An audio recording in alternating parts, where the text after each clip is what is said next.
এই খাবারটা কে কে চেনেন আর কে কে খেয়েছেন অবশ্যই জানাবেন। কার এলাকায় কি নাম বলতে কিন্তু ভুলবেন না। অবশ্যই কমেন্টে বলে যাবেন কার এলাকায় কি নাম। অনেক রকমেরই খাওয়া যায়, এরকম খেতে অনেক মজা হয়। প্রথমে আমি কিছু নারকেল এবং 2টা এলাচ বেটে নিয়েছি। অবশ্যই নারকেল বাটা দিবেন, খেতে খুবই মজা হয়। আমি নারকেল বাটাটা তুলে নিচ্ছি। নারকেল বাটা হয়ে গেছে, চলুন মূল রান্নার প্রসেসিংয়ে চলে যাই। এগুলো আমাদের এলাকায় তালের ফোপর বলে।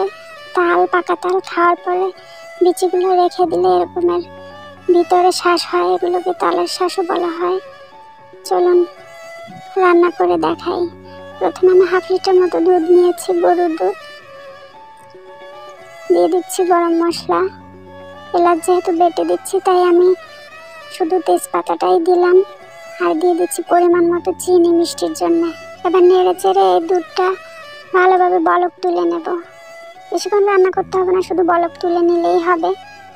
এবার দিয়ে দেবো কেটে রাখা সেই তালের ভিতরে শ্বাসগুলো। আমি সবগুলো দিয়ে দিচ্ছি। একটু নেড়ে চেড়ে মিশিয়ে দেবো উল্টে পাল্টে।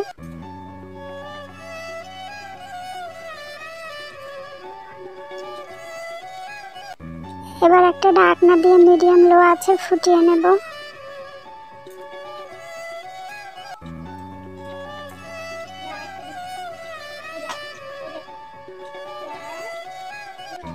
দশ 12 মিনিট মতো ফুটিয়ে নিলেই হয়ে যাবে, সেদ্ধ হয়ে যাবে একদম।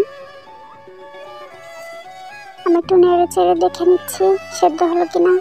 যখন পারফেক্টভাবে সেদ্ধ হয়ে যাবে তখন দিয়ে দেবো সেই বেটে রাখা নারকেল। দিয়ে আরো 5-6 মিনিট ফুটিয়ে নেব।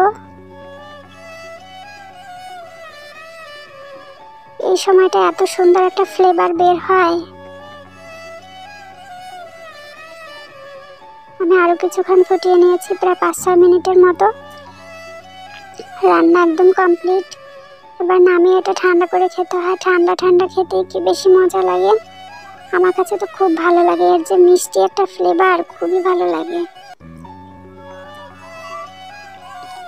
চলুন আপনাদেরকে পরিবেশন করে দেখাই।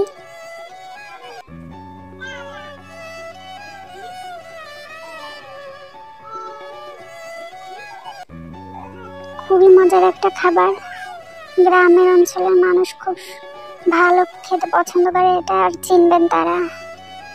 শহর অঞ্চলে সচরাচর পাওয়া যায় না। আজকের মতো এ পর্যন্ত। আল্লাহ হাফেজ।